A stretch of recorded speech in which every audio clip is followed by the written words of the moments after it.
Hey everyone, quickly before the show starts, we did not have a list of the mods for the next episode, so what we were going to do is do Moon and Star and Delves of the Stone Legion, both on Xbox One and PC, of course, and probably PS4 as well, both Dwemer related. So we'll be kind of getting into some Dwemer dealings next time. Both, I believe, Dwemer Ruins, Moon and Star has a few quests with it, and Delves of the Stone Legion, I believe, has one quest in the Dwemer area. So that'll be next. Delves of the Stone Legion and Moon and Stars. Or Moon and Star, sorry. Enjoy the episode.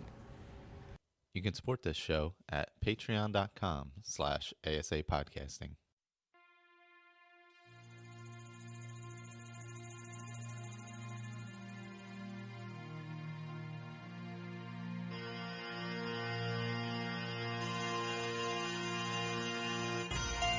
Welcome to a Skyrim Addict podcast, where I will discuss my adventures and misadventures through Skyrim.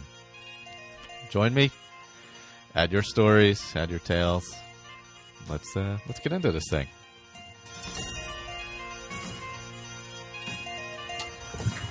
Hello, welcome back. Skyrim Addict podcast, episode 171, the first roundtable on mods. We're going to get into Carved Brink.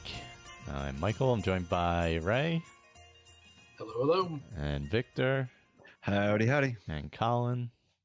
Evening, guys. So we're going to get into the bopping around the faceted stones in Carved Brink in a moment. Let's see. Do we have any Fallout feed news you want to put out there, Ray? No, we're just cruising through our roundtable for the Wastelanders update for Fallout 76 right now. So. Oh, nice. Yeah, I unfortunately I had to just back off of that because you guys have too many episodes. You're so regular, and I cannot keep up these days. I just can't do it. So I'm sorry I had to stop. I just couldn't do it. You know, when our short episodes are 3.5 hours long, you know. Oh man. You definitely take some time to digest it all. When I see those notifications pop up, like, you've just uploaded an episode, and I look at the time, I'm like, holy oh my God. Yeah, we're pretty consistently hitting 4 hours. So yeah, I've seen. Yeah, it's awesome. It's definitely all good. Yeah. We're having a good time. Good. God, that like puts the early Skyrim roundtables to shame. They were like 2 hours or 2.5 hours, you know? I think we hit 4 once. I think so. Not Yeah. Yeah. Yeah. There was the one season where there was a lot of people on that one time. Yeah. And they would hit pretty high amount of hours. But... Yeah. Well, if all we talked about was the the roundtable stuff, they'd only be hour and a half episodes. All the rest of it is just us sitting around bullshitting and talking about stuff we did in the game. So. Oh man. Yeah, this is the first time I played Skyrim in a bit with mods, actually. Me too. Because I was working on that, the achievements or whatever on Xbox One for a while. I'm going to bounce back to that at some point, but I actually have to go back and listen to that episode where we discussed what mods we were going to do so I can remember what the next set of mods were that we were going to do, because I don't think I ever wrote it down. Yeah. So it'll be, I'll put it in post and let everybody know what the next set is, because I got to go back and listen to that episode and see what it was. Yeah. Bruma was one of them, but I think we were going to do that last or something. Yeah, I think we were going to save Bruma, right? Because there's it's huge. Yeah. Yeah. Yeah. I think the next ones I can just add on top of this because I don't have much going on. I stripped it down pretty good because I had some issues in the beginning. But I started another podcast about running, if anybody wants to listen. Oh, cool. It's called We'll Run For. And it's 4 of us, and we talk about running. Nice. And some other random stuff. You know, it's not like straight running. I switched over to Hawka Speed Goats. Oh, did you? Oh, I like those, yeah. Yeah. Been using those up on the Appalachian Trail in Jersey. Yep, they're great, really good trail runners. A lot grippier than the ultras. Oh yeah. That the Appalachian. Sorry to bring running in, Yeah. or hiking or whatever. But Well, it's a lot like exploring Skyrim. yeah, that's right. Yes, exactly. Yeah. But anyway, so we're Bring gonna get into Carved Brink. Is it by Project AHO or did they just also do Yeah. Okay. Yeah. Or no, it's. I'm but- sorry, I don't remember the name of the. I think it might be Project AHO. Yeah, it's High-End Projects is High-end projects. okay. is the people who loaded it up, Yeah. There it is. Yeah. and they've also done our mods is Project AHO, Staff of Shalador, and Telmos. I don't know what Staff of Shalador or Telmos is though. Yeah, me either. Telmos sounds really familiar. Is that another one of those sort of player home type things? Yeah, I know what Telvos. Telvos was one I downloaded, I believe. But Right, you like that? There was another one, Tell something that was Oh yeah, the home that Lake you had. Ilanalta. Yeah, I remember you liked that a lot, Colin. I did.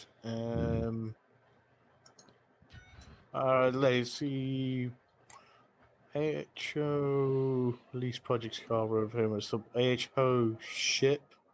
Project a large quest modification in size comparable to a medium-sized DLC. Hmm. There we go. I got the files here, so I can go straight to them. So they've done. Oh wow. Wizard's Well, Carved Brink, Hermit's Dump. They've got a Dwemer ship. Staff of Shalador. That must be the Tell whatever the Dwemer ship. Telmos is a small house in a mixed Dwemer and Telvanni style. Oh, interesting. A mixed style. So it's like half woven, like probably half mushroom with loads of Dwemer machines in it. Really cool. I had a lot of deja vu playing Carved Brink at points. Really? With like in different parts of it where they like it seemed like they maybe used assets from Skyrim, like actual like rooms and stuff. It seemed like, and I was like, oh wait, this room is that room with like a bed in it. Yeah. yeah. I'm like, wait, I know what this room is. Why am I in this room? Why am I in this cabin? Did I go to the wrong place? Yeah, they definitely added a lot of alchemy assets from other modders and things like that. I found a whole ton of stuff and some new stuff too, which is pretty cool. Well, so to kick it off, you have to, there's a quest marker for Abandoned Grotto, I believe it's called. And it's sort of just north of the abandoned prison and I guess just like east of Fort Amol, a little northeast, Fort Amol. So I was running, I think we talked about it in chat where I was trying to get started on it like 2 weeks ago and I kept crashing. I'm playing on Xbox One. And every time I approached it from the abandoned prison side, it would crash. It would just freeze up. Or if I dropped into the water in that waterfall below, where the door ends up being, or where the Khajiit are, it just froze. Like I would hit the water and it was just done. I was like, oh man, what the hell's going on? So that's when I stripped everything out and went with just the unofficial patch, Ordinator, and Carved Brink, and that was it. So I went in pretty clean and pretty low leveled. So I had to approach from the Fort Amol side or I couldn't get started. Even with the strip down? Yeah. It must have been, I don't know. Maybe if I had deleted it and re-downloaded it and tried, maybe there was some issue with that, But if I was approaching from the Amol or from the prison side of the water or the ravine, I would run into that issue. That was weird. I did notice that a few of the mods that I had already installed because when I went, because I started on the PC and that sort of like, I lost interest and it had a bit too many mods for me and the way my things set up because I can't do all those beautiful little patches that Victor can do. So I just like load them all in on top of each other so they kind of get a little bit, mark things down. So I had like, what was that really big mod? Dragonborn. Oh yeah. Legacy of the Dragon. Right? Yeah. I had that in, and it was slowing everything down. So I gave up on my little twin double daggers Dunmer, and I stole a character which I done on a previous Roundtable, and I just went on that and then loaded all the mods into that one, and that started off great. But I didn't notice that a few of them needed updating, so I don't know whether you check to see in your files if, because I know the unofficial patch definitely needed an update. Yep. And a few other ones. I don't know whether you updated them before you started Carved Brink. Maybe that could clean it up a bit. Yeah, it could have been an issue like that too. I think does Xbox up? Oh, you know what? I don't know. Oh, you're right. I don't know if Xbox automatically updates because I'd been playing unmodded so long that I actually didn't check to see if stuff I had previously that just wasn't active had been updated. I had some crashes at later on after playing it for a while. I came out to go get away from it for a while, and it crashed numerous times trying to get out of the grotto and stuff. But it seemed to stabilize. I don't think it was actually Carved Brink that was causing it. Yeah. It seemed like my issue was probably Carved Brink, but I don't know, maybe if I had deleted it and re-downloaded it, it would have resolved it. I don't know. But all I did was approach from Fort Amol and had no real issue after that. So I didn't go back and add anything else in. I just stuck with Ordinator and the other stuff and unofficial patch just to kind of keep it pretty clean and see what Carved Brink was all about. It was a good thing I did pay attention to Carved Brink. Yes. So I guess we could go through what characters we were using. I was using basically a very basic one that I had built just for modding on Xbox. It was like level 14, no cities. Did some questing, no big quests or anything. I did, however, stumble upon the Fiery Soul Trap two-handed sword or two-handed battle axe, so I have that. But other than that, I had not put any perks into anything until after the mod, so it's the character I'll be using over and over again, and it kicks off out of Anissa's cabin because I didn't get any kind of home or go into any city or anything. So what's everybody else using? Well, I created a character by the name of Paul Janus Finnegan, and I have used him before. Extra points to anybody who knows who Paul Janus Finnegan is. You'll win a big prize. That is being very smug in the knowledge that you knew who Paul Janus Finnegan was. Anyway, so I created him, and I'm using Mod Organizer. I would like to try to stack all these mods together, but I think that's a little too dangerous. So I'm just I brought him up to level 12 and then created, cloned the profile, added Carved Brink in and moved forward without doing any more, of the main quest or anything else. So I'm going to try to do Carved Brink and then come back to the character in the original profile and move him forward a little bit farther and then add something else in and do it that way. Mm-hmm. So, and it's I've got about 112 mods loaded, and it's been pretty stable. Of course, all the Enei Rim stuff, the Ordinator and all that stuff. Yeah. And lots and lots and lots of textures and new textures, and also a bunch of new utilities that have been coming out in the last 3 or 4 months that are actually pretty good. They stabilized the game quite a bit. But I'm just using a ton of textures, including Dark Forest Ray, which I really do like a lot. It's a great texture mod.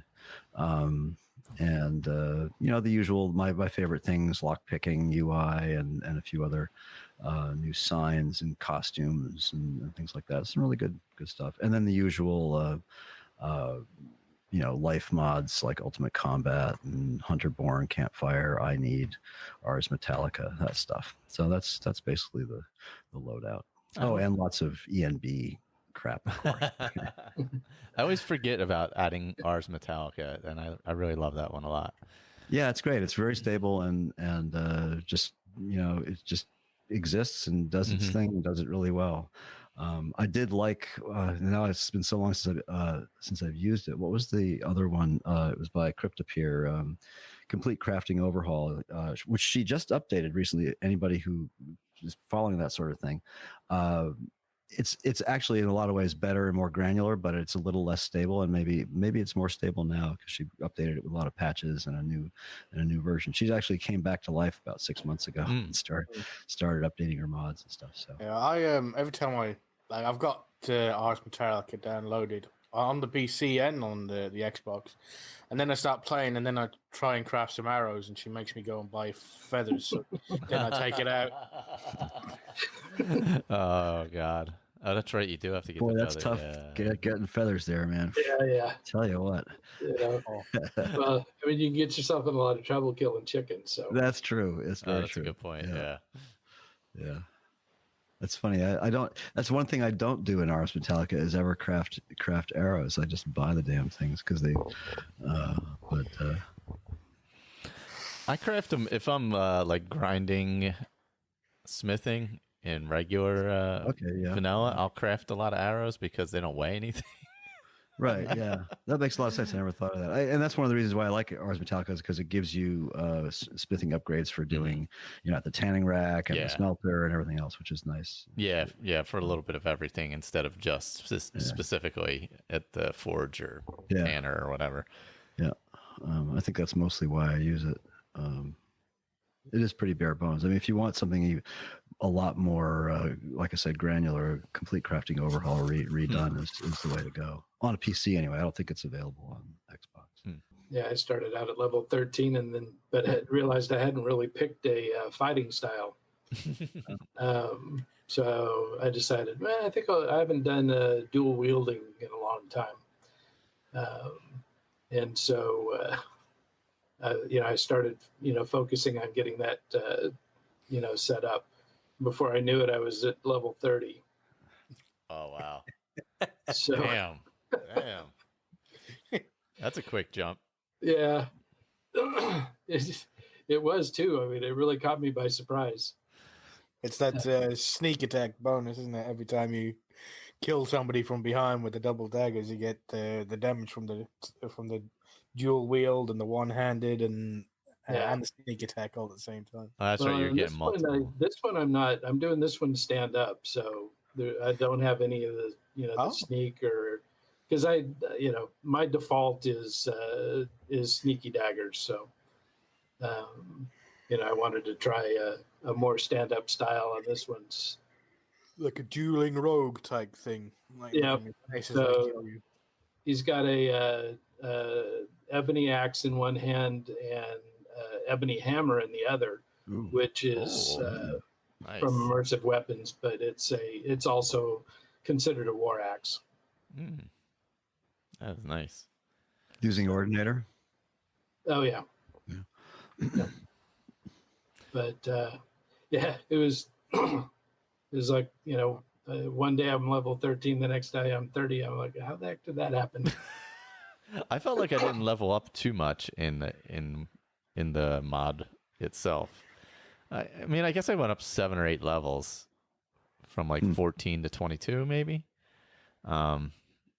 But yeah, and I was playing a two-handed like basher, oddly enough, which is weird for me. But yeah, I was just swinging the fiery soul trap axe over and over and over and over and over. I decided to go to strictly sword and board with PGF. I do a lot of sneaky archer stuff, and so I've tried to avoid that. He's carrying a bow and uses it occasionally, but I haven't taken any points in archery at all. So it's pretty much all. Actually, he's carrying an axe, not a sword, but yeah, axe and shield. Yeah, I tried to keep everything at my starting point was pretty even across the board. Like I did a little bit of destruction, a little bit of one-handed, a little bit of archery, and a little bit of two-handed. So that way, whatever I ended up doing, I did. But I happened to have the battle axe with me, so I was like, well. And I had dwarven armor. I was like, well, it's not really great for sneaking. Might as well just hit stuff. I've got some pretty cool armor, and I don't remember what it is, but it's from one of the mods. It's some interesting ancient Nord armor that a mod added that was pretty high leveled. There's some really good, pretty cool new-ish armor additions that I've been playing with. So anyway. Yeah, it just kind of worked out that with immersive armors, they've got Geralt's outfit, Mm-hmm. and it's actually a pretty high-rated light armor. And so I went with that, and then I was looking for light armor headgear, and was poking around and found the tricorn hat, which is a light armor. So now he looks like a pirate. Oh, nice. I'll have to throw a eye patch on him. Yeah, I stopped using immersive armors a long time ago. It does, in big loadouts, it has a tendency to cause problems. Yeah. So Yeah, I'm only running about 50 or 60, so yeah, it's pretty light. And his name is Al,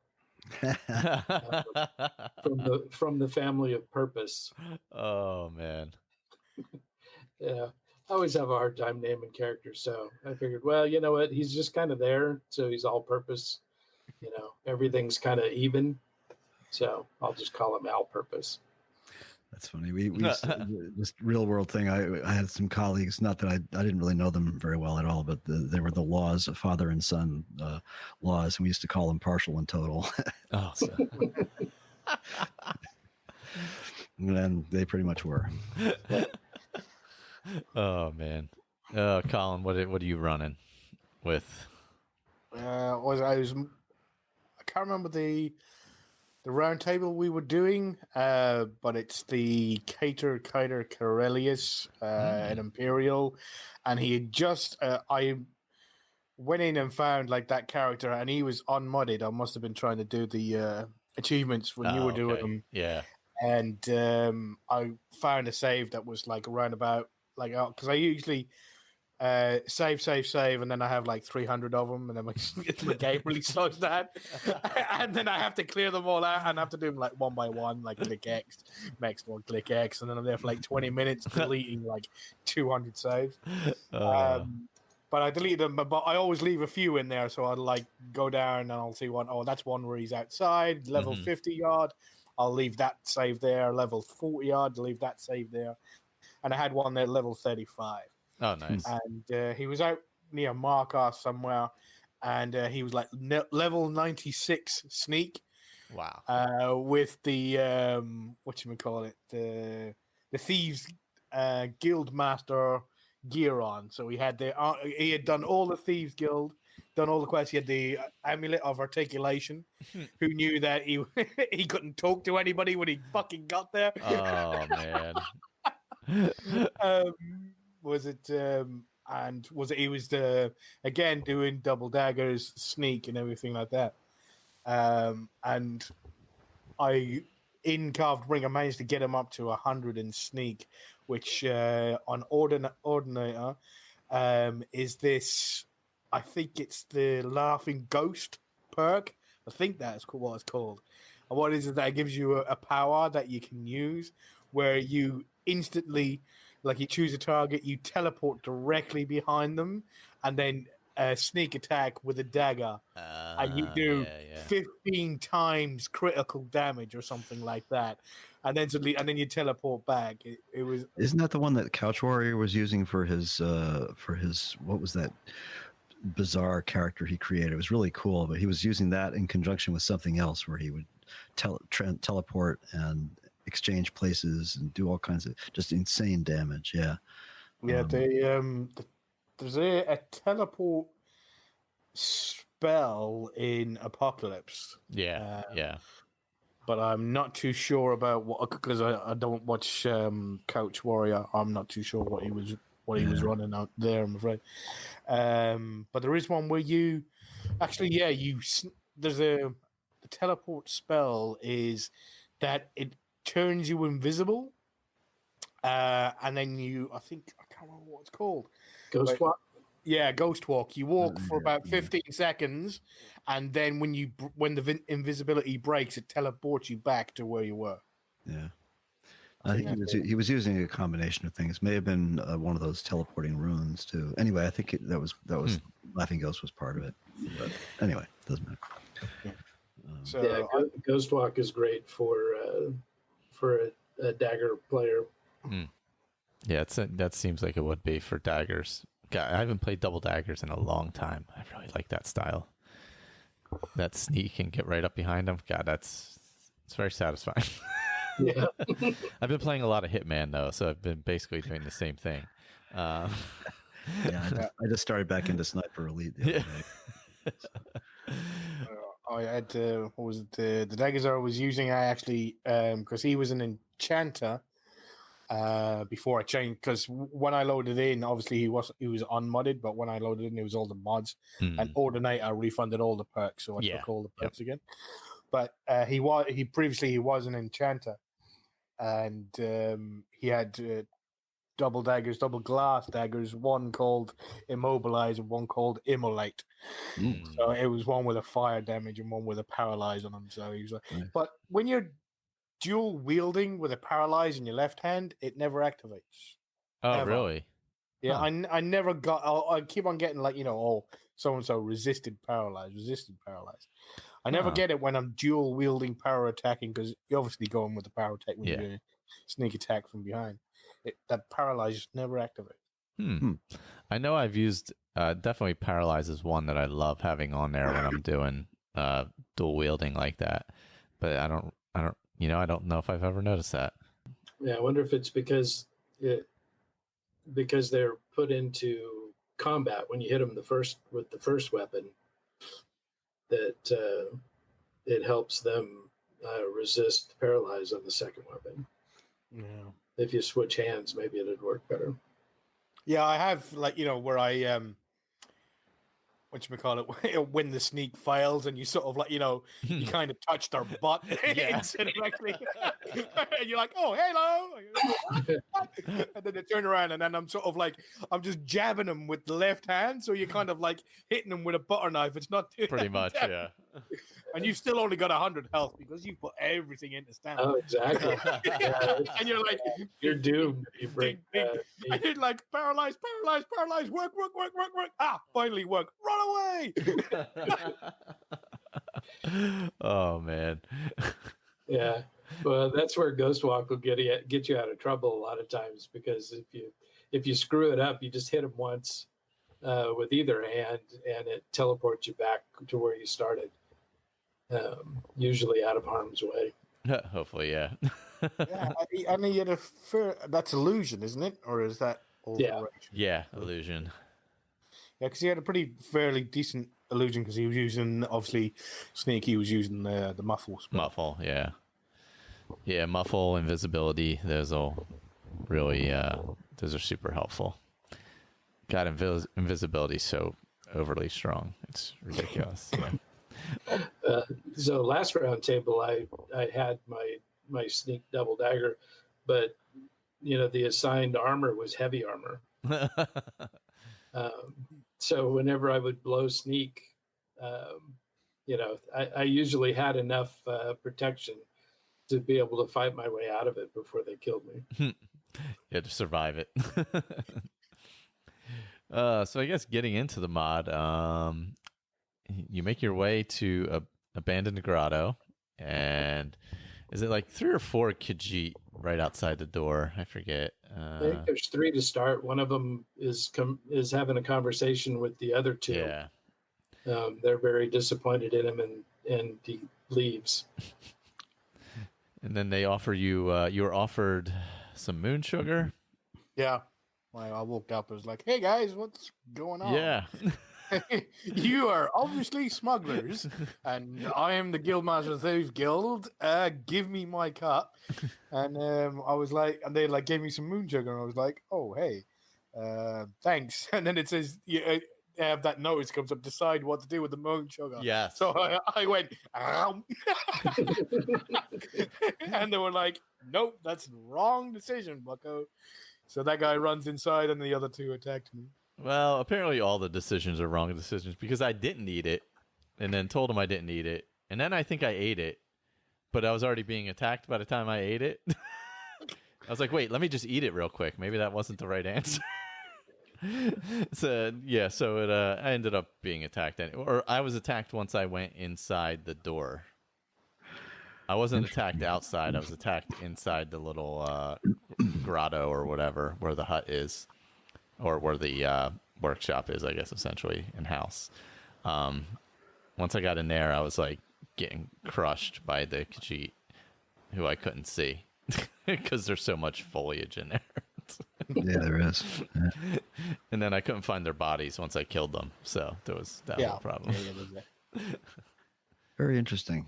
Okay, well, I will confess right now to everybody listening, and you guys as well, that I did. You probably already know this from some of my comments, but I did not mix well with Brink, and I didn't do very well in it. However, I was thinking I was going to hear all about what should have happened with the Khajiits. But clearly, I didn't have to worry because as I was coming down the mountain from Iverstad, this happened to me twice. I redid it the first time. Anyway, I encountered that party of the first time I came down. I encountered that party of it's random spawn where you get some soldiers that have or some mercenaries or whatever that have killed some soldiers and stolen their armor. Yep. Right. So they just brutally killed me, and because there was a big giant orc there, and so I came down the mountain again, and the mercenaries weren't there anymore. It was the Khajiits, but I was all primed and ready, man, and I just waded in and killed them all instantly. And then I, shoot first, ask questions later, right? And then I realized it was Khajiits and they weren't there, but by then it was too late. And then it said quest failed. So I thought, my God. Okay, I'm starting great now. And I walked into the abandoned grotto. So that's how I started this. Well, you were getting attacked somewhere eventually anyway. I got attacked in the grotto. So, but I don't know. Clearly I failed because the guy who you said leaves, I must have killed him too. I guess something else happens later. I don't know what it is. Yeah, no, when you go inside, he attacks you. Oh, does he? Okay. All right. Well, anyway, I killed them all right away. Oh, gosh.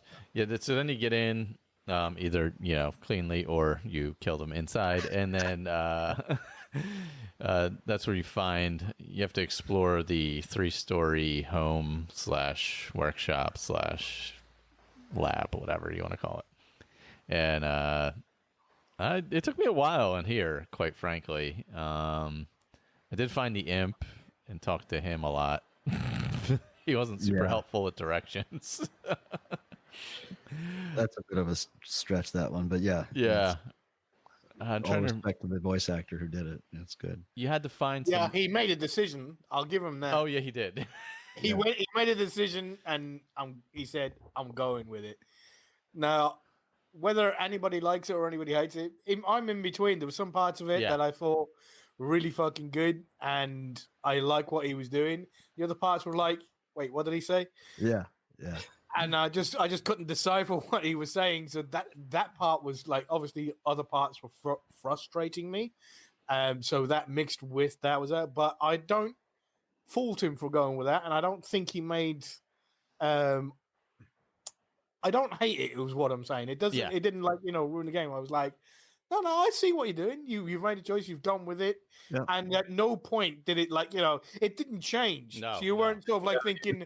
He hasn't gone Irish and then into Jamaican and then Seychelles and then Brooklyn for some reason. It was consistent through the entire mod. Absolutely, yeah. It didn't haul you out of the mod or anything like that.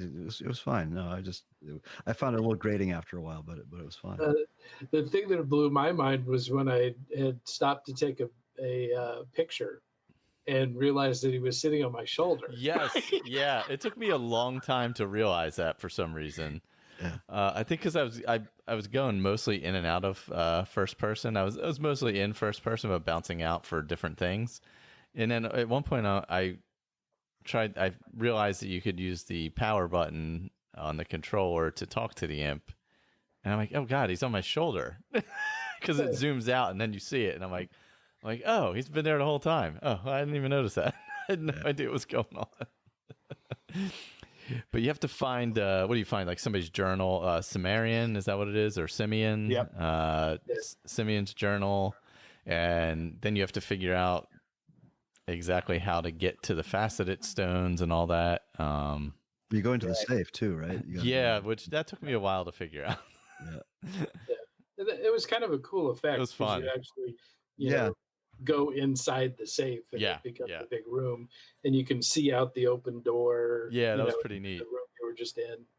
Yeah, I think that's. I mean, regardless of whatever else we talk about or how we like they're very very creative people. The people who created the mod, there's a lot of really cool uses of assets and very nifty things they did, and some of them are the big turning wheels. Oh, yeah, that was awesome. That was beautifully done.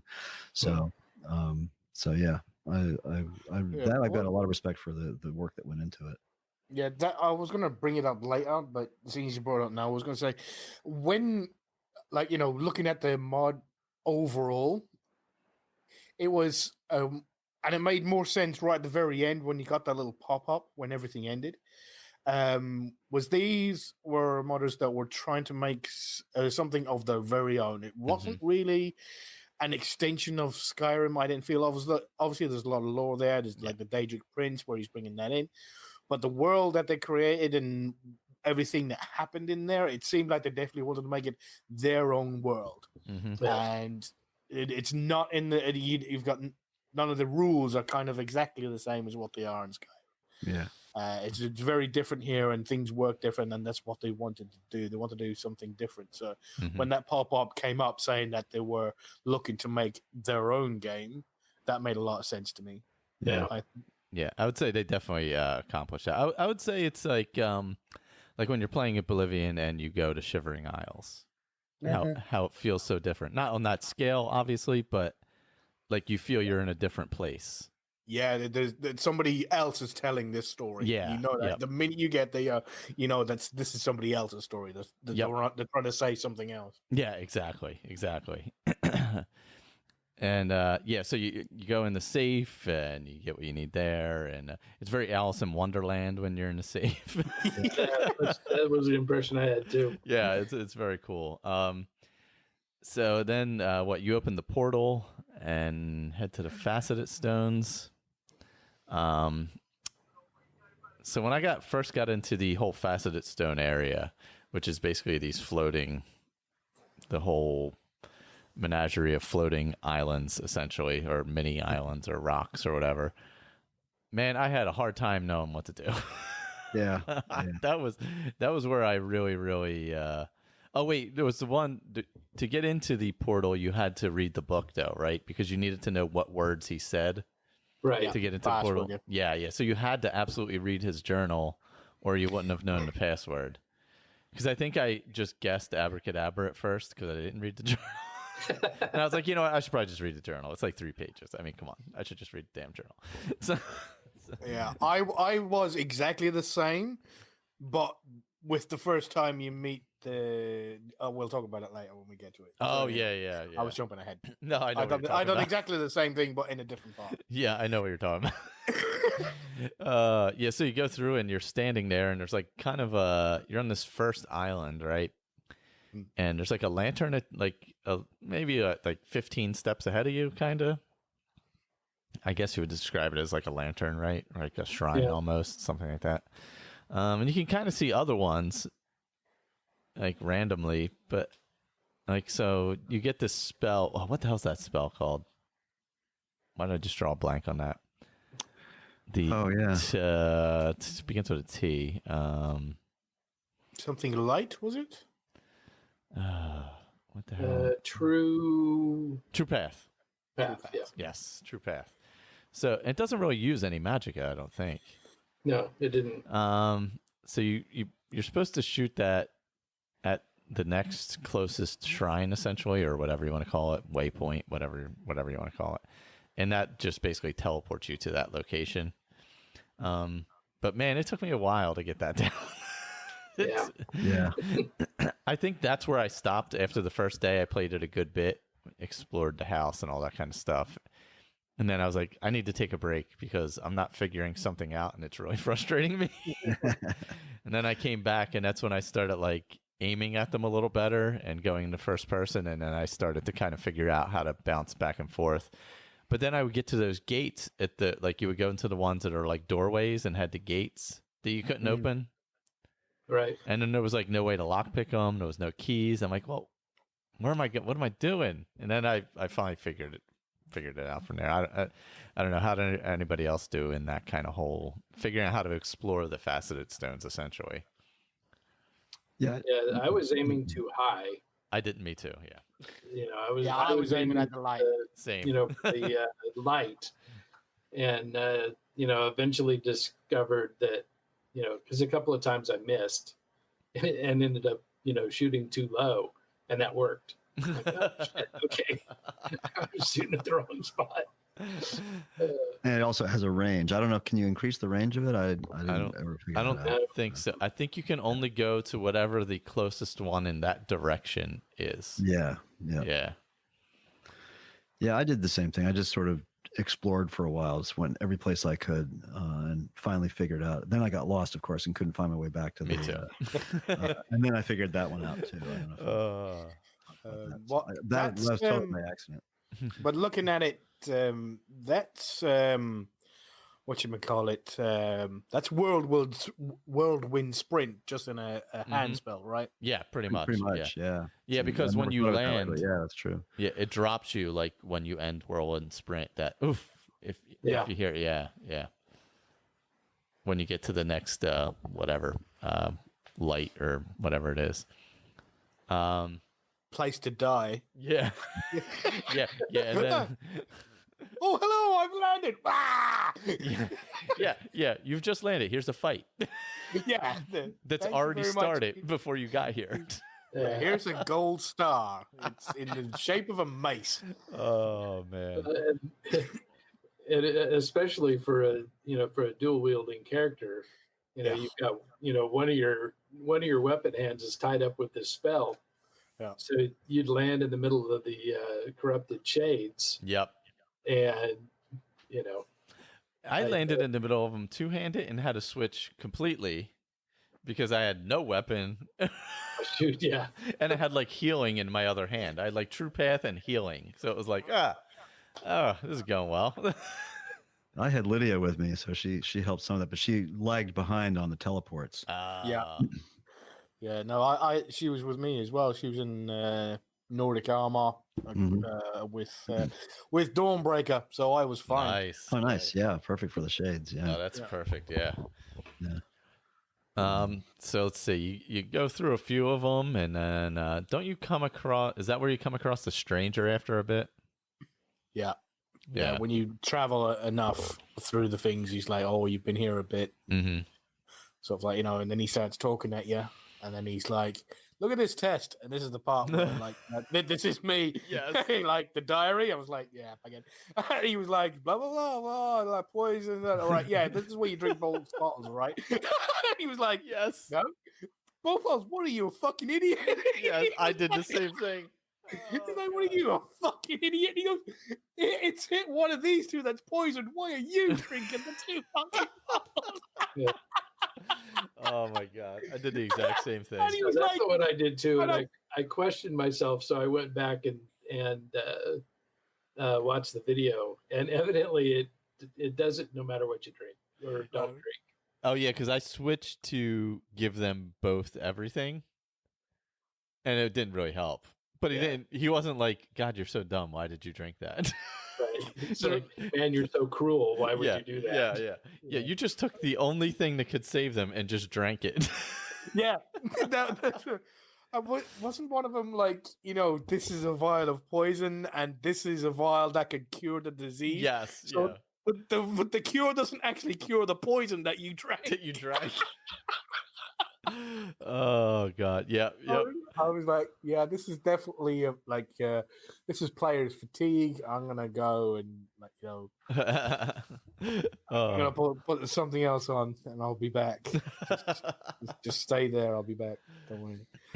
And I was kind of waiting to end up fighting him or something at that part, but then it just kind of you continue on exploring, and then you kind of figure your way to the Goblin Village, if I'm not mistaken. Yep. Which is which on the low is low in the faceted stone area towards the bottom, I guess you could call it. And then you can't understand anything they're saying. It's like basically Reeklings, except you can understand them even less, I think. Yeah. And I could not figure out what to do with the goblins, honestly. I was really like, all right, I can't talk to any of them, and eventually you end up having to go get these get that like kind of knowledge stone thing to be able to understand them or whatever. Well, doesn't the stranger give you an? I thought I remembered somewhere that there's a hint, or you read something somewhere that tells you you're going to need to learn how to understand, and there's a way to learn how to understand their language. Yeah, I think it's in one of the journals. Yeah. No, you because I did that. That one I figured out fairly quickly, and no, you go and smoke the peace pipe with the the that's witch it. Doctor. That's it. Yeah. That's right. And he shows you a vision of Sumerian in one of the in the buildings that you find later on, and he's going, "What are you saying? Oh, right, let me get me memory stone." I'm like, right, let me go find this asshole's memory stone. But that's when you get the quest, or is it to decide whether to kill the diseased ones or not, isn't it? Yes. Yeah, that's part of that. Yep. Whether you're going to let that save that tribe or not. Yeah. The story thing is I did that because the quest journal tells me I made a decision, and I don't for the life of me remember doing it. Yeah, I don't remember. I tried to make a exactly decision. It just finished for me as well. Me too. Yeah, me too. Like totally. I think you were supposed to do something there. I think it was like, do you kill all the ones that are diseased or don't you? And I think that you obviously leaving the area and continuing on made the decision that no, I'm not going to kill them. Well, okay, that's sort of by default. No. Yeah, that's not quite what happened for me.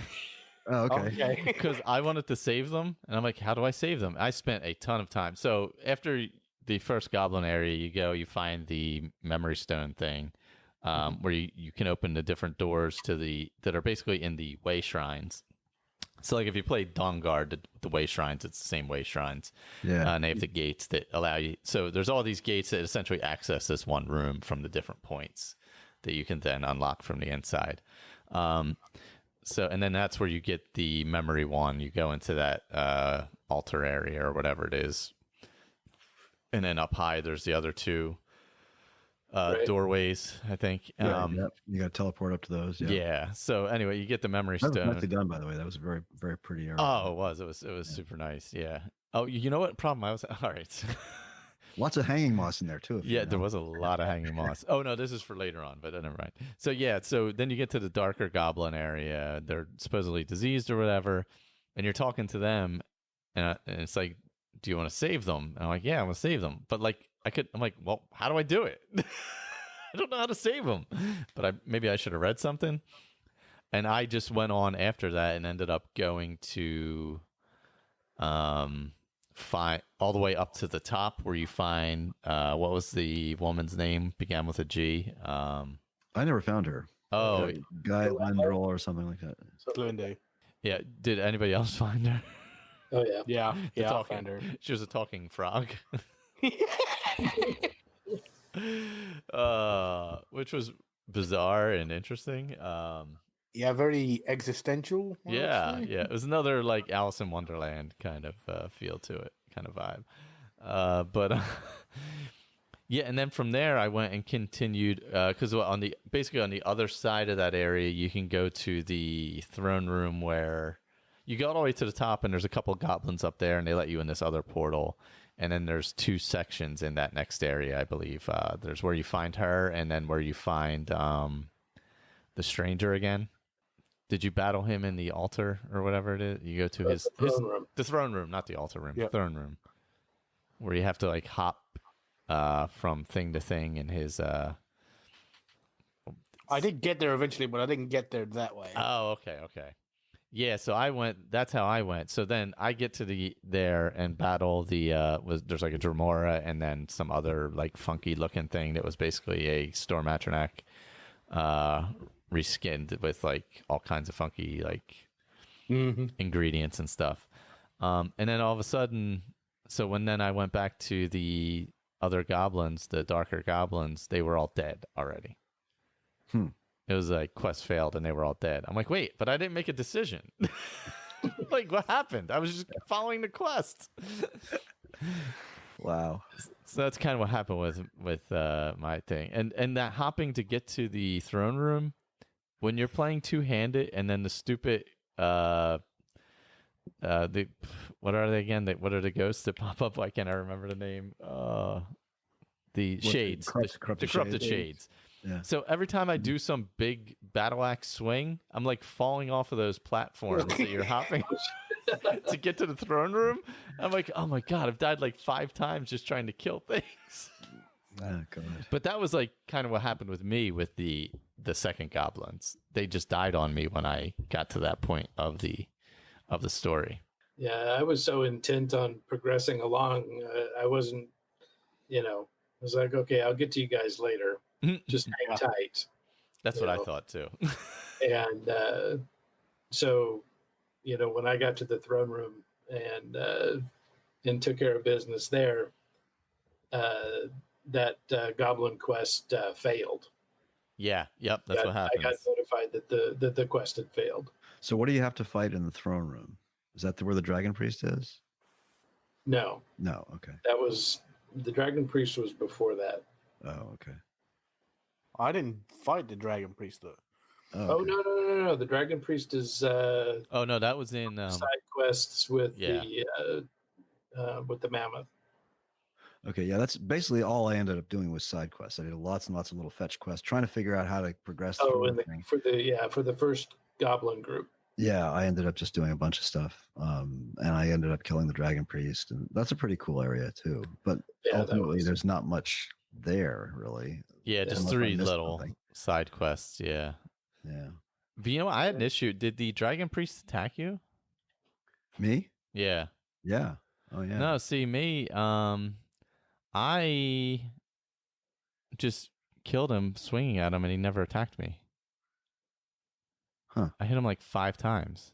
Oh, I must have been. Well, what level were you? Like 20.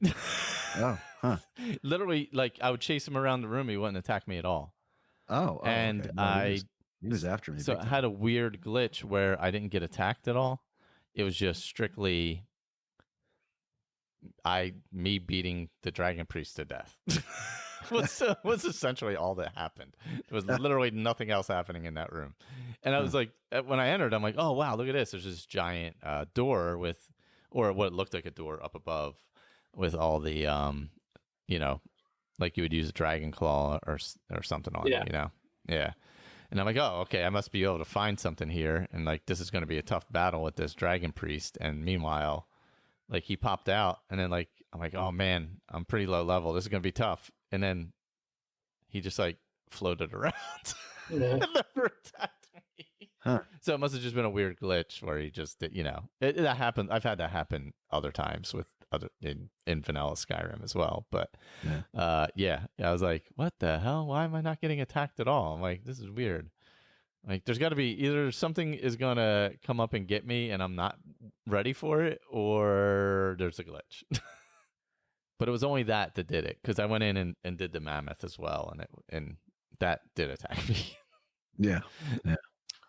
I didn't get to that, so I must have missed a whole section of the place, because I went from there, from where you get the memory stone. Mm-hmm. Then I went back, and then I went up. Yeah. And then I met the 2 goblins that are at the very top in their own little mushroom house, and then continued on going, and then I went to this place that's kind of like was it the Soul Cairn type of place? Yeah. And, all right. So that's okay. So this is where I failed. So it tells somebody, I forget who, tells you to go up to the top. There's a golden light or something up there, right? I never found that. I just could not find the way to the path to it. You just got to keep going up. Some of them were. I tried. I got to the top, and I think I found that other goblin area. But I just couldn't find the stupid thing. So I went bouncing around elsewhere and did more fetch quests. And finally, what happened to me is, anyway, finally I just got so frustrated with going up and down. I finally figured out how to get back out, and I just left. So, fuck you, and I left.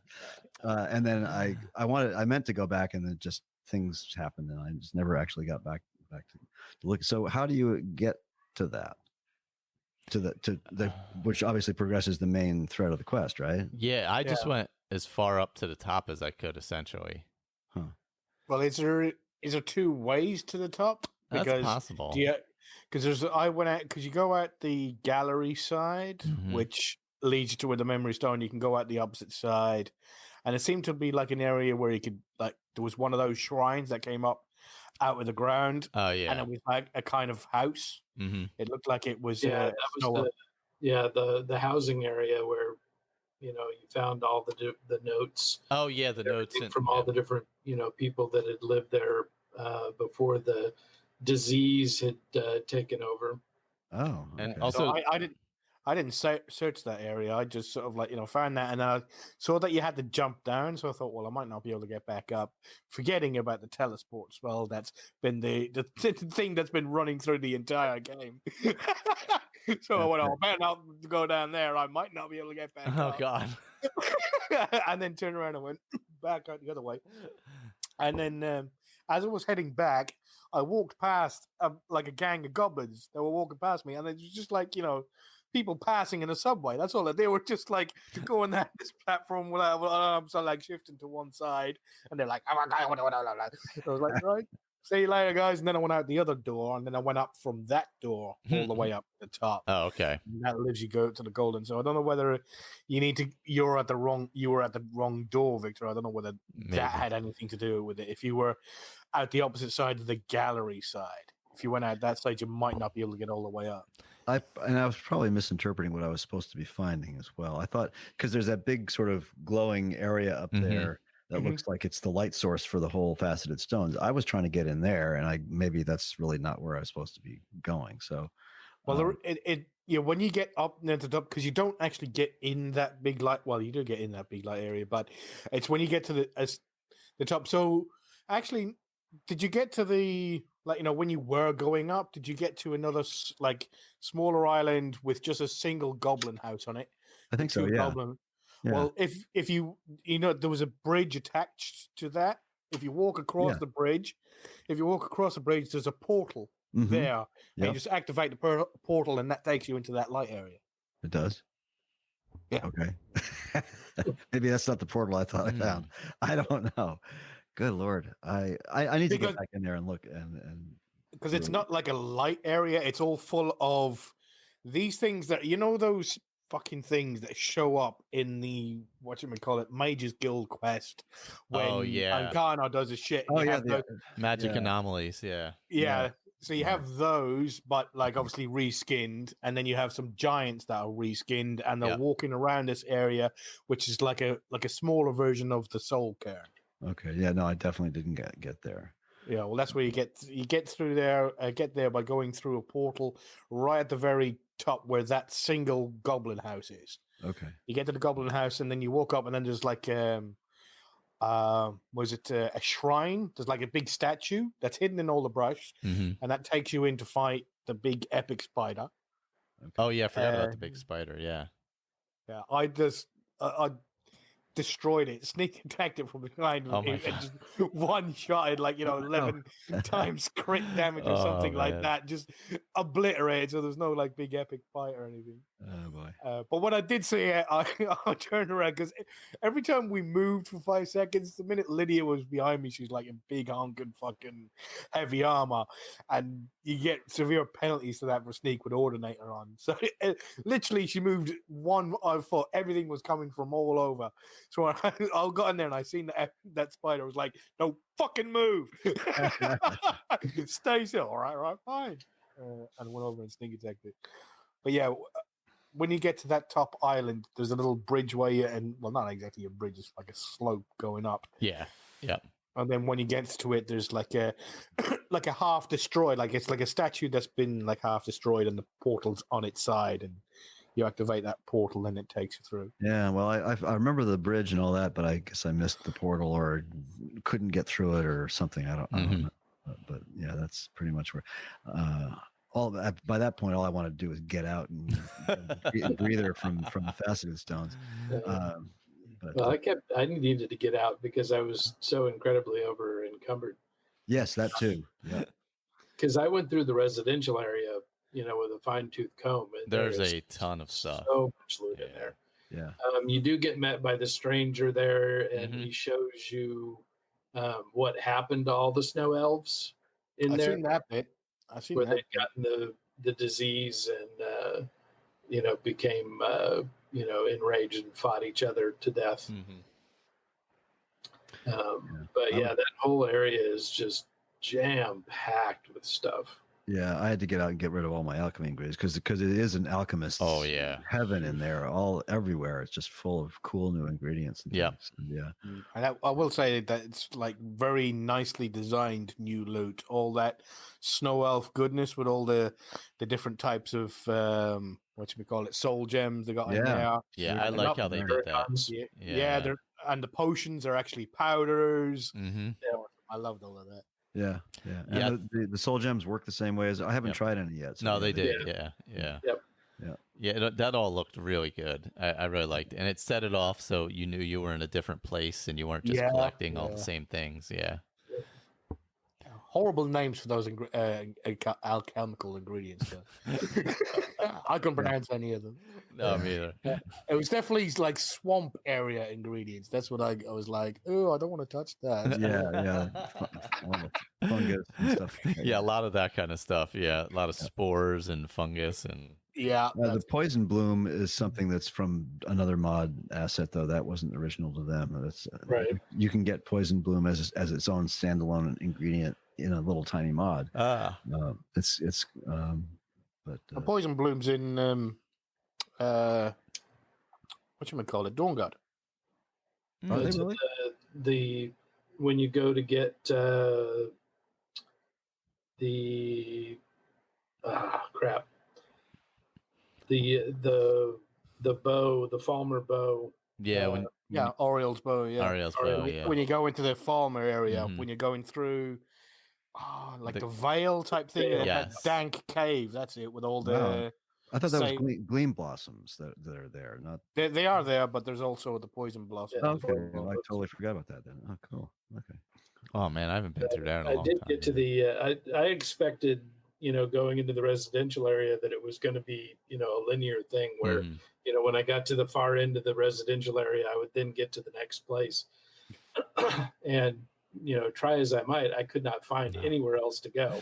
I went all the way back. Yeah, that's what I did. And so, I came back all the way back out. And then I started looking at, at the walkway up above in the atrium. And I'm like, wait a minute, there's doors up there. Yeah. And then oh, shoot, there's a faceted stone up there. So I teleported up there, fought the shades and the seekers there. And then, found my way into the soul cairn, so floating eyes with brambles on their back, on the backside of the eyeballs that I was there. would spin around and cut you. Yes. Yeah. Those things were creepy. So I'm sorry. What I did get there. So what did I miss? I left there at some point because I felt like I wasn't getting anywhere. So you were literally moving along and didn't realize it. Yeah, you were like one door away. Oh no! Yeah. Shit. I fought all those crappy things. Big door, opposite where you come in.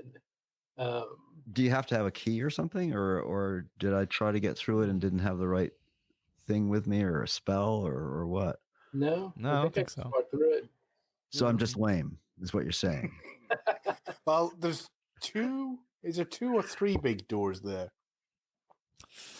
There was one that led to a maze. I walked down and I got about 5 steps, and there's 30 or 40 steps. I got down 5 steps and something made a weird noise. And then I had to look and then realize that the maze was fucking huge. And I went, nope. And I turned around and walked back out again. Because it was just massive. And after being through all the faceted stone stuff and the teleports, I knew that this was not going to be a small thing. This guy, the Kine Reeves Alcazar. That's it. Oh yeah, the Alcazar, yeah.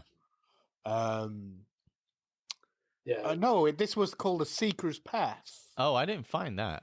Yeah, I didn't go there either. Which is the place with with those rings that are moving around. That was the Similar to, residential area. that was which? The residential area. Yeah. Oh, okay. Yeah. Yeah, that was definitely the residential area. Yeah, I didn't find the Seeker's Path, I don't think. Yeah, it was like kind of like where you find Serana's mother Valerica. It's kind of like hidden in one of those. That's side of wall. So- I also found this random spell book, and I don't know whether it came from Apocalypse or was there, and it was called the Poison Bolt. It's a That's destruction interesting. spell, like a firebolt, but it's poison. But it's poison. Huh. Interesting. So step back just a little bit. Now that at some point you get a kitten. Yep. 2 months old. Sorry. Yeah. Cats. So at some point you get there's 3 stones or something that you need to find or do. So and you The runes. portal. Yeah, the runes.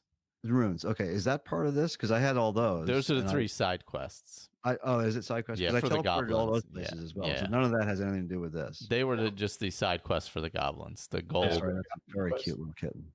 Of course, all kittens are cute. But, Yeah, that was the gold ore, the mammoth, and The ship with all the ship. Yeah, where you had to find the treasure and the the ship. mates. Yeah. Right. Yeah, I think I did all of those. Those were the side quests for the goblins. I'm still confused by the whole thing. I really am. It's just I'm pretty sure that was like one of the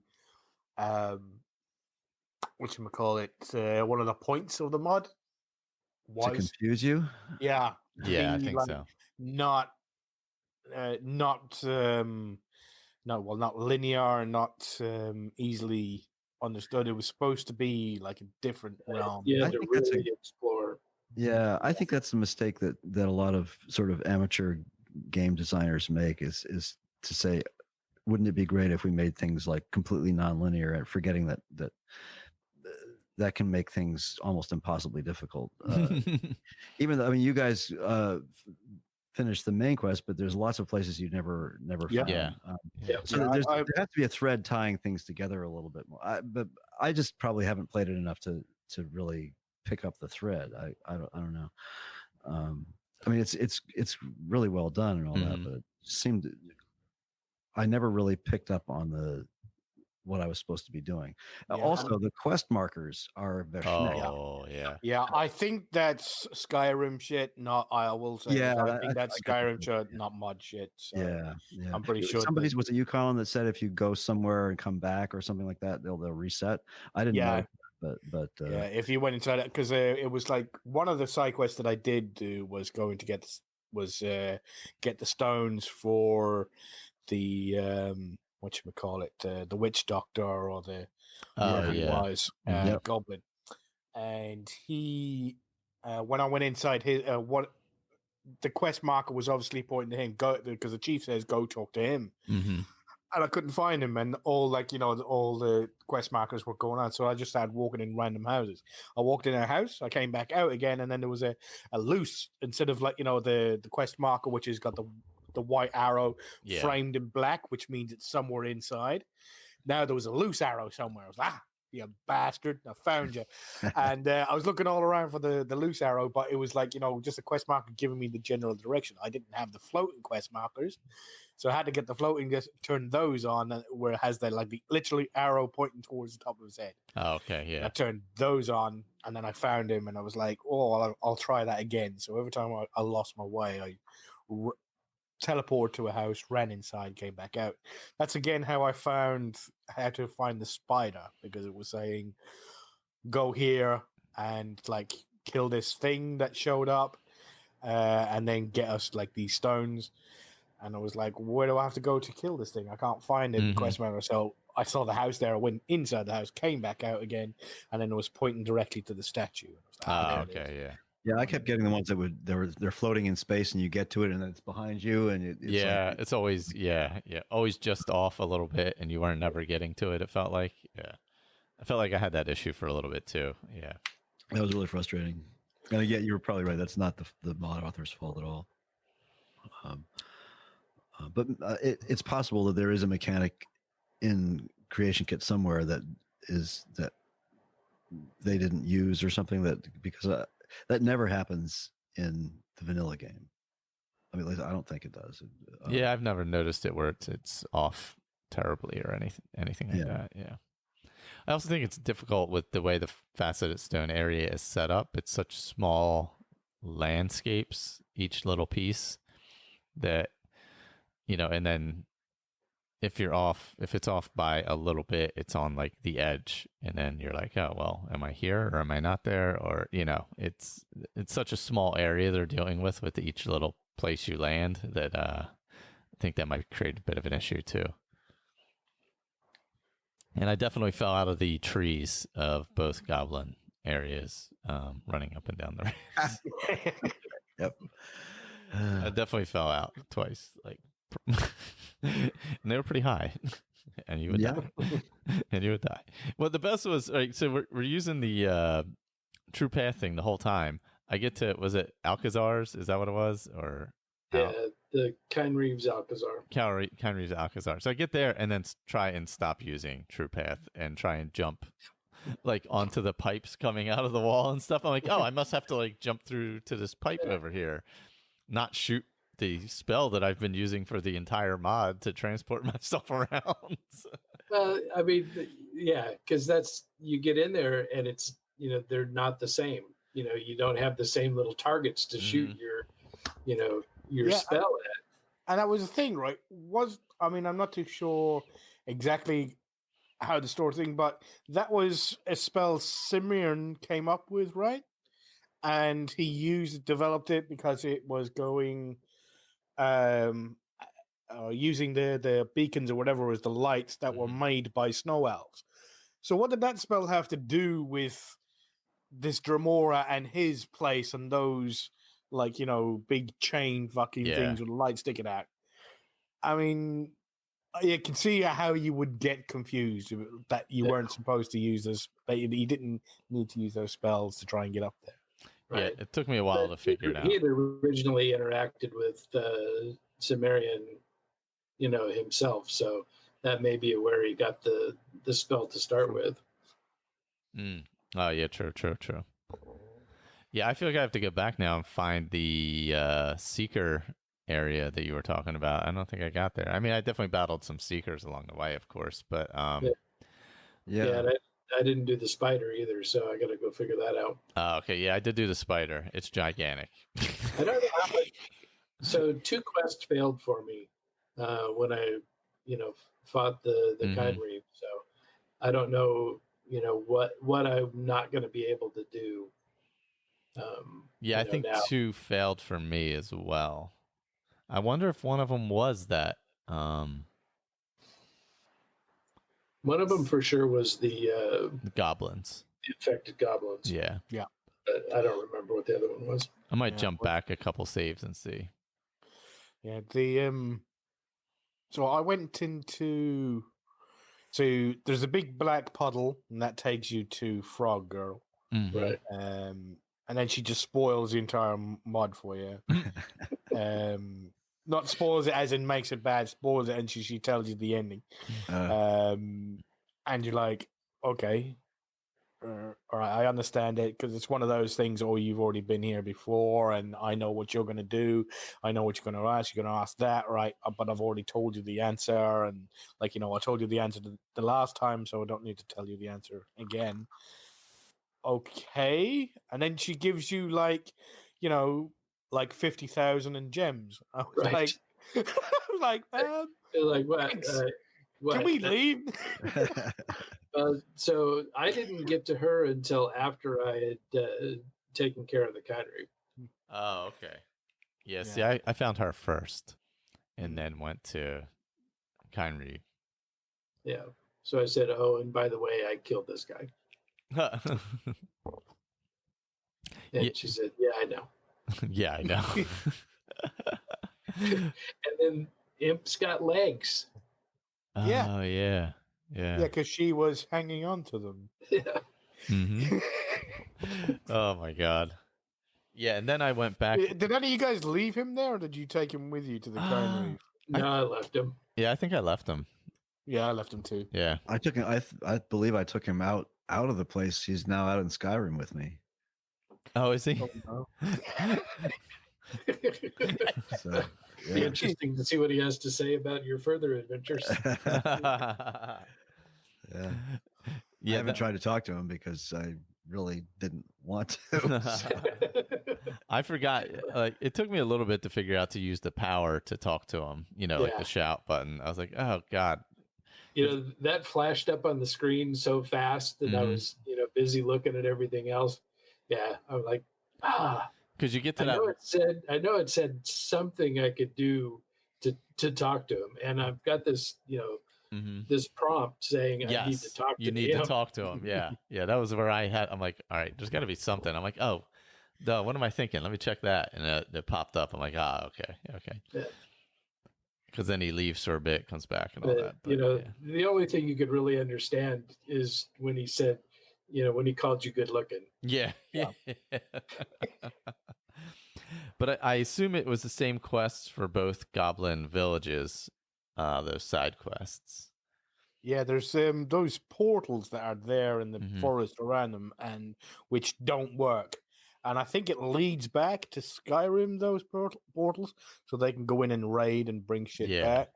Oh, huh. Okay. I think that's what they were for, but obviously I didn't fit. I managed to get the stones for the guy in my village, but the bastard never installed them. He kept on asking, needs XX stones or something like that, rune stones or something like that. Yeah, you put them in the work. bucket. But that didn't come on until after I had ended the battle with Kynreeve. Huh.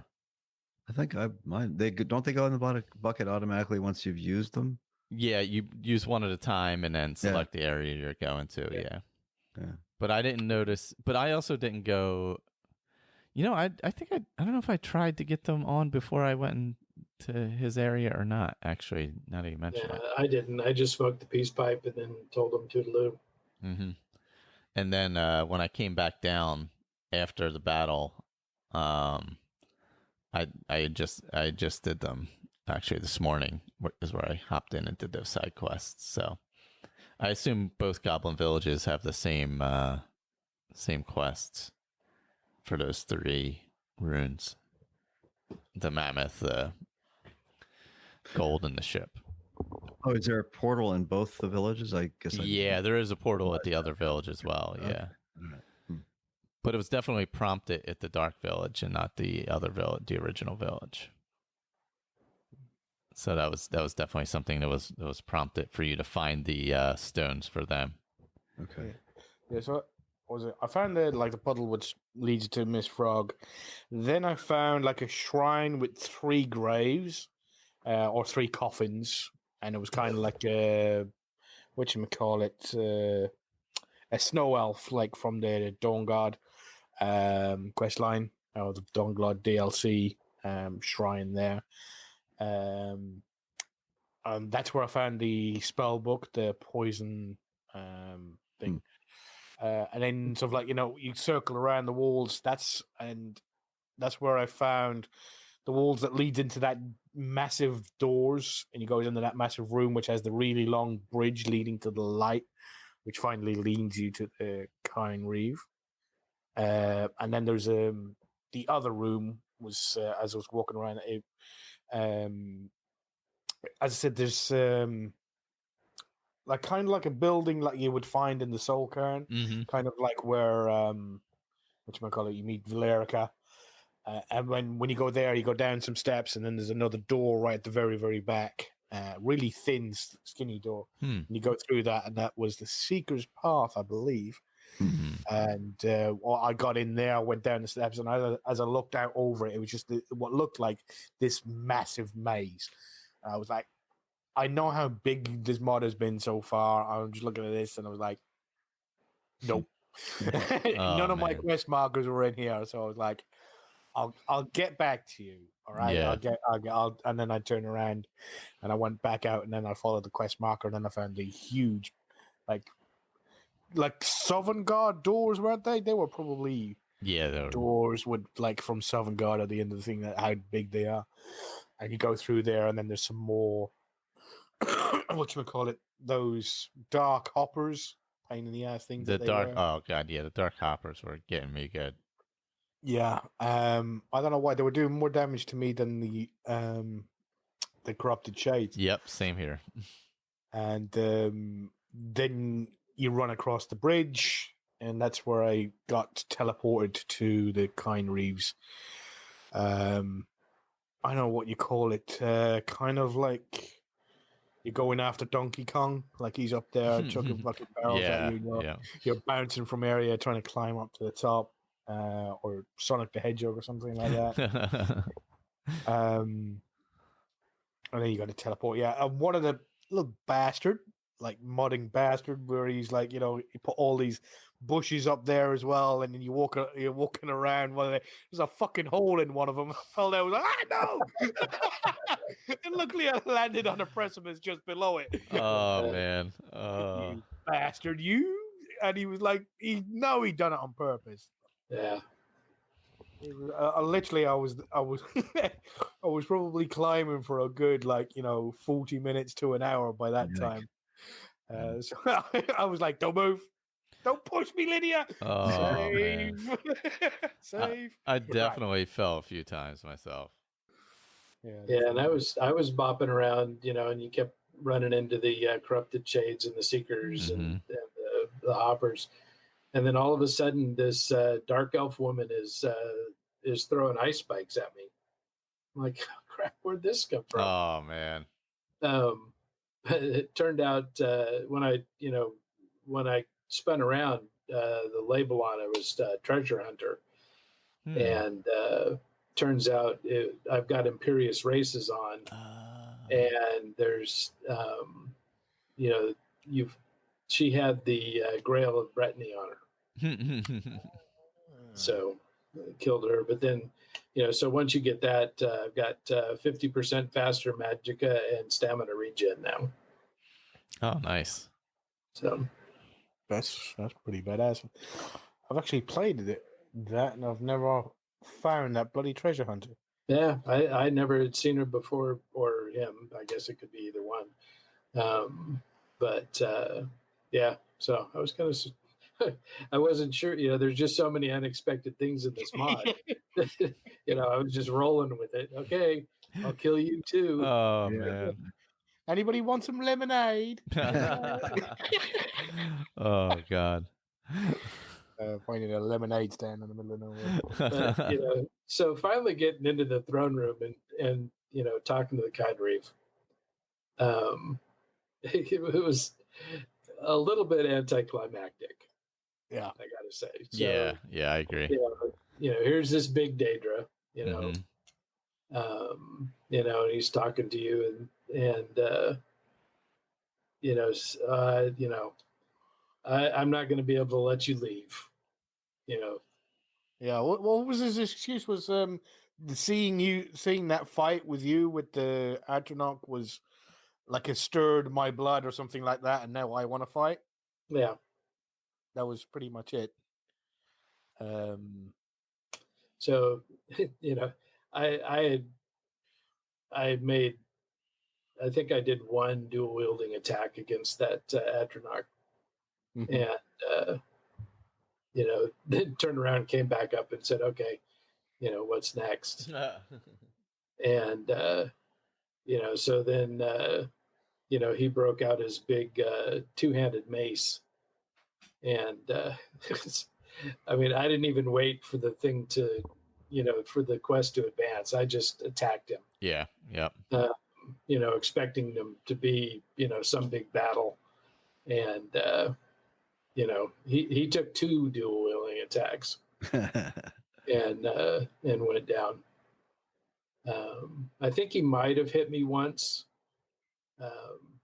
But both of my weapons have,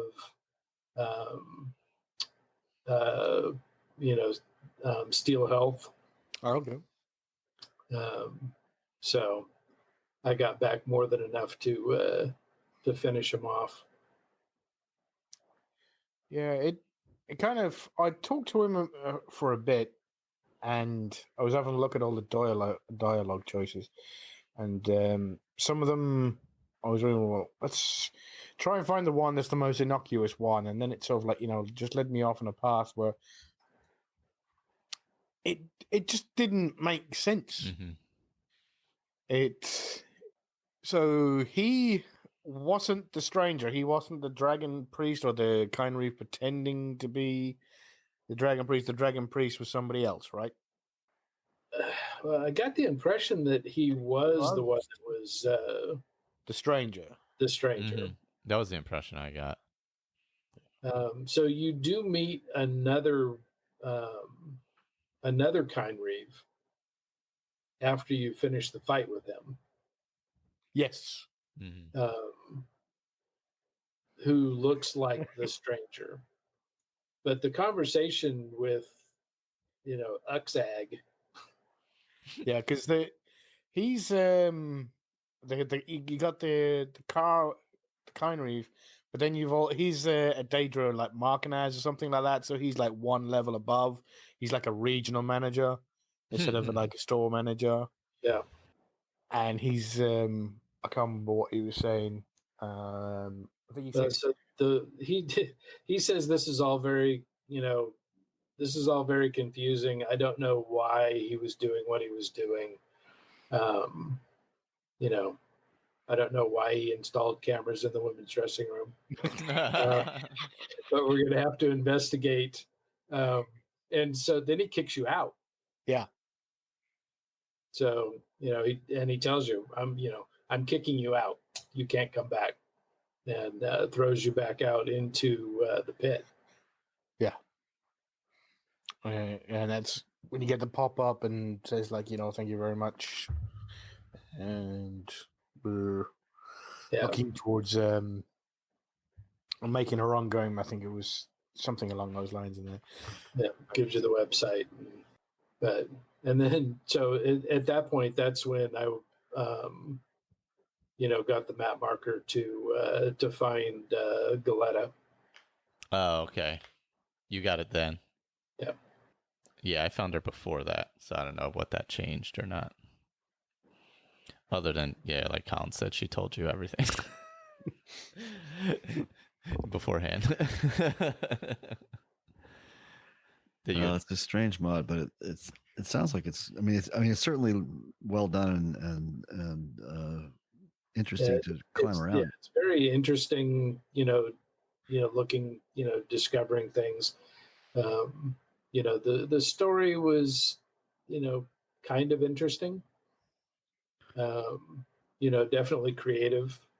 Yeah, and I definitely like the what they've done with the Daedra. That literally that when you think of the Daedra, sometimes all you think about is like them hammering on the portals, trying to get getting onto Nirn, getting into Mundus, and attacking us and attacking us. Look at me, attacking Mundus, trying to kill everybody and steal their souls and all like that. But it's a lot more complicated than that, and I think that's what they were showing. That there was just this Kind Reef, he was just there, just chilling, and he was just like lord of his own little like thing that he ran for Periite, and Periite hadn't been there in years, so he was like, I'm running my shit, and this is what I'm doing here, and I'm having fun by you stumbling in here, but I'm not trying to break into fucking Mundus and grab people off the street and drag them here. Yeah. He didn't give a shit about that. It was just like, this is my little world and like, welcome to it. Dance for me, bitch. Kind of like, take on you, which I really liked. I really liked that part of it where he wasn't sort of like, I'm going to steal your soul, eat your spleen. Yeah, he just wanted to see you figure stuff out. Mm-hmm. And that's how he was getting his entertainment. Yeah. That was definitely his fun. Giving you choices that were no good answers. Right.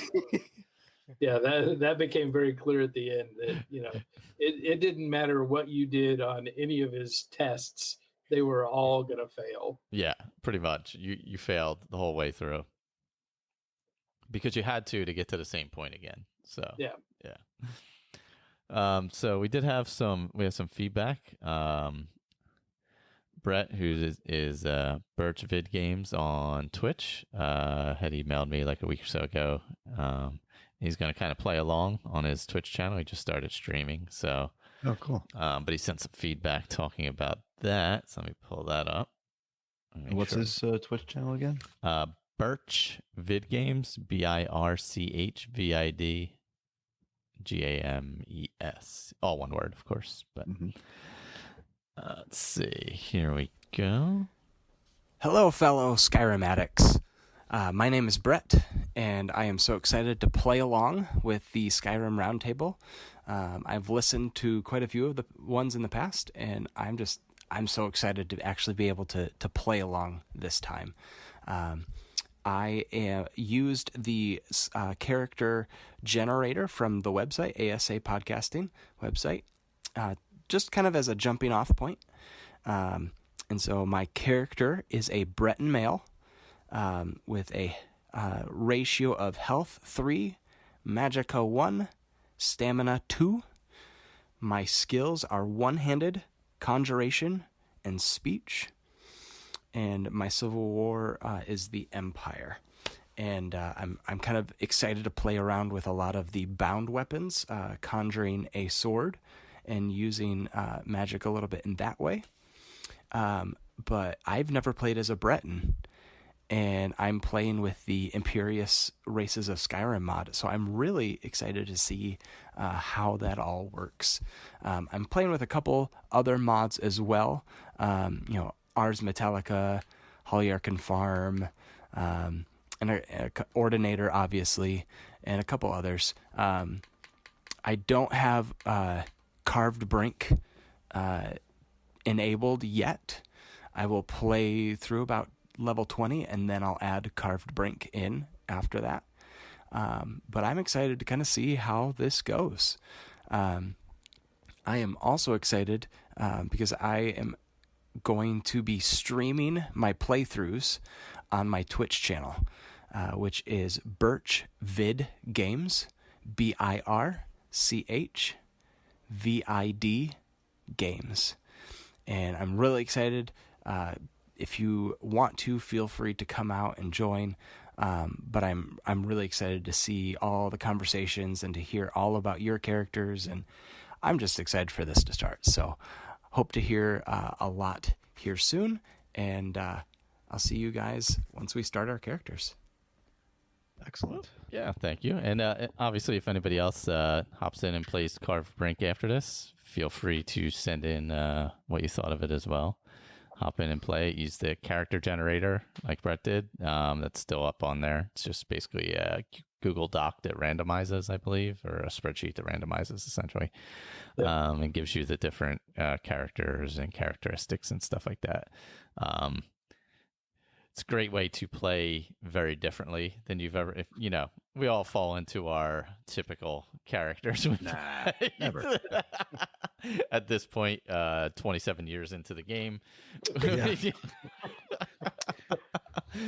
Wait a minute. I'm 89? Yeah, it feels like it, doesn't it? I mean, it was only 2011. That was at least in the 2000s anyway. I mean, right. Yeah, there is that. So if you want to do it that way, or if you just want to hop in and play the mod and tell us what you think of the mod, go that way.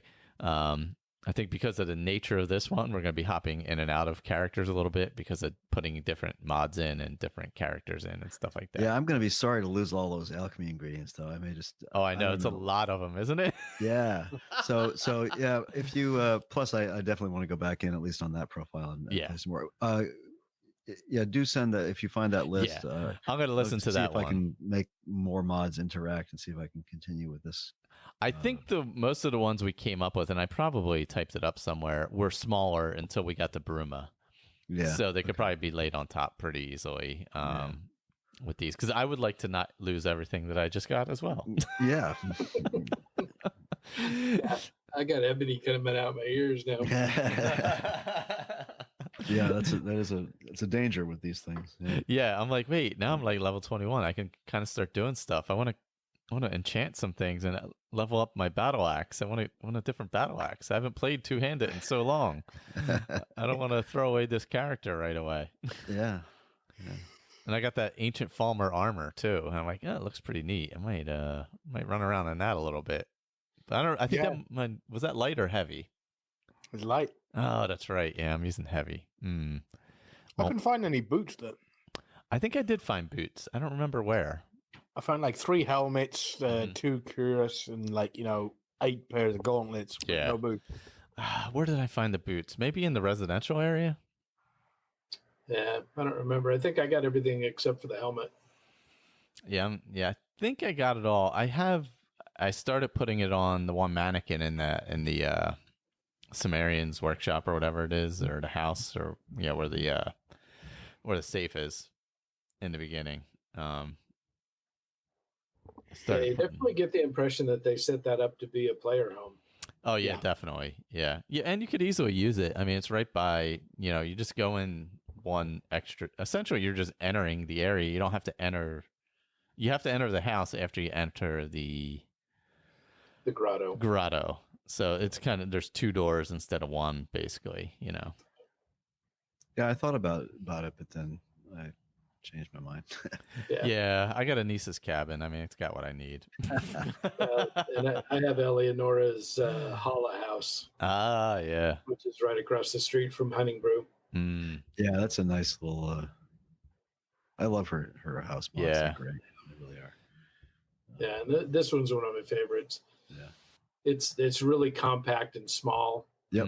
Nice. I don't like big, giant houses. This one's just nice and neat, and everything's easily accessible. All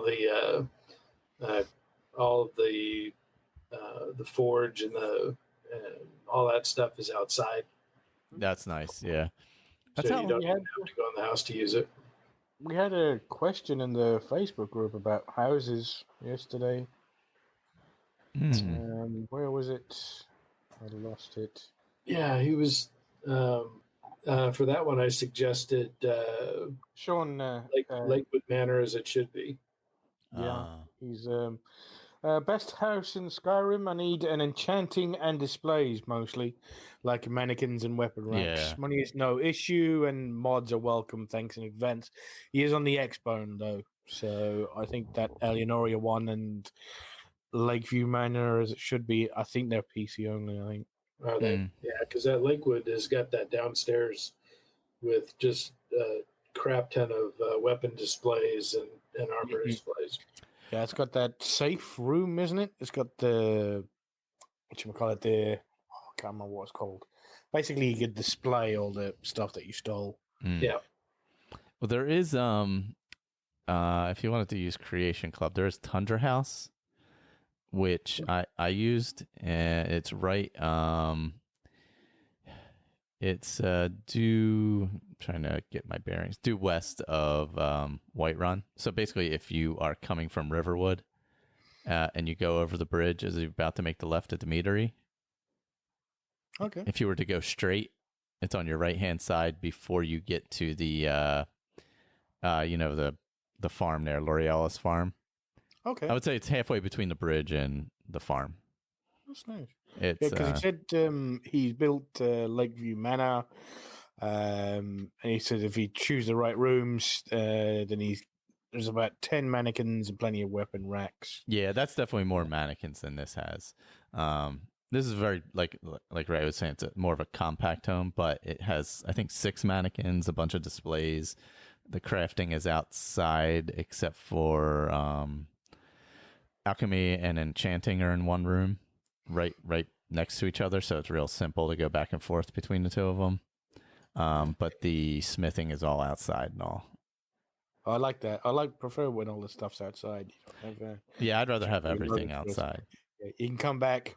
You can, instead of having to go inside and get all that stuff loaded up.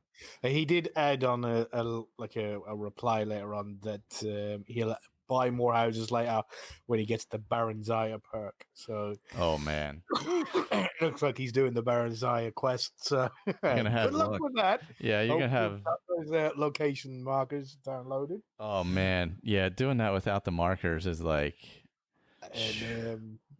and also putting some stamina to be able to carry all those gems as well. I mean, you're gonna be getting gems Well, like you've never seen before in your life. I know. Yeah, I don't use the markers, but I do use the UESP list. Yeah, that's a good way to do it. And finishing that quest without some sort of modification to the economy is also, because with only 750, even if you perk up the merchants with cash, it's just not. You have so many gems you can't sell them. Yeah, there's just no way. So. Even this carved brink, one of the things that I ended up with them in my inventory was a treasure bag, and the thing was worth 15,000 gold. Yeah. Oh wow. And so there's nobody that can afford to buy that. Right. Yep. Oh, that's true. Yeah, nobody has that kind of gold. Unless so just console yourself in 15,000 gold, right? And pretend there you go. Oh, you could. Couldn't you buy that amount? Yeah, you could buy especially if it's soul gems. If you're buying like grand gems and stuff. Oh yeah, or master level. Yeah, and so, master level 50. Yeah, so you could. More than likely, the best people for that would be the Mages Guild. Mm-hmm. Buying the big ass spells, buying all their soul gems. Yeah. That's smart. Yeah, that's true. Yeah, what I always do is usually if I need to transfer money like that, it's soul gems that I'll buy, and usually then I'm doing some like crafting. Except now, I mean, I've got 30 different grand paragons, yeah, exactly. Greater paragons, common paragons. True. Yeah. You get so many of those things in this mod. You do get a lot in this mod, that is for sure. You do get a lot of loot. Yeah. Of course, I ended up having to continually drop them to empty out the common souls that ended up getting in them from the shades. Oh yeah, from the shades. The hoppers. Yep. Yeah, that's true. I actually got to go through and see what I have to drop to to empty them out. The good thing was that so I'd gone through all that. I had all kinds of grand paragons and some black soul gems, and going through the goblin quests, you're fighting a lot of humanoids. Mm-hmm. And oh yeah, that's so right. Yeah, I've got a ton of grand fills. Yeah, because there was a good amount of bandits in that gold, the gold ore one. I felt like there was a lot of Argonians in there. More bandits than you would normally come across in a mine. Yeah. I was gonna say, did you guys get the goblin weapon, the staff? Yeah. That one. No, but I got a spoon. I didn't get that. I was going through all this stuff, and I see this spoon, and it's classified as a dagger. It's got 14 damage, but it's a little wooden spoon. Well, there you go, Ray. You're gonna have to go find the fork that has some damage value somewhere. I forget where it is. Up on Repilation.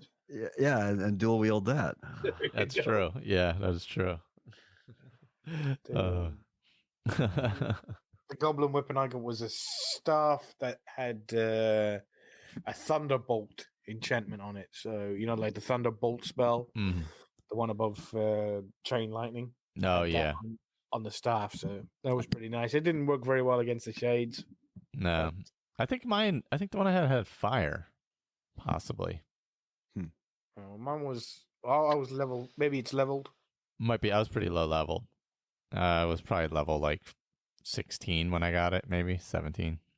I was in the upper 30s. Yeah, and it wasn't like it was like 15 points of fire damage and some burning damage afterwards or something like that. So it wasn't like crazy powerful, I don't think. I ended up selling it anyway. I think I sold it. And I sold what's his name's mace or whatever the hell it was, Kind Reeves. Yeah, that actually looked very pretty. I didn't. It was nice looking. Yeah, it was just heavy. It was 30. It was 30 weight. I was like, this has got to go. I got too much stuff. It's hanging on a plaque in the house. I sold it to one of the goblins. I was like, it'll still be here when I want it. I can buy it back with these 75 emeralds I have in my in my bag. Oh yeah, and those goblins, are they capitalists? Like every single one of them was a merchant. Yes, every single person in the village was a merchant except for like the chief, and that was it. Only the chief wasn't selling you something or having you smoke something anyway. Yeah. Yeah, I'm gonna see if I can find the Path of the Seeker or Seeker's Path. I'll hop back in.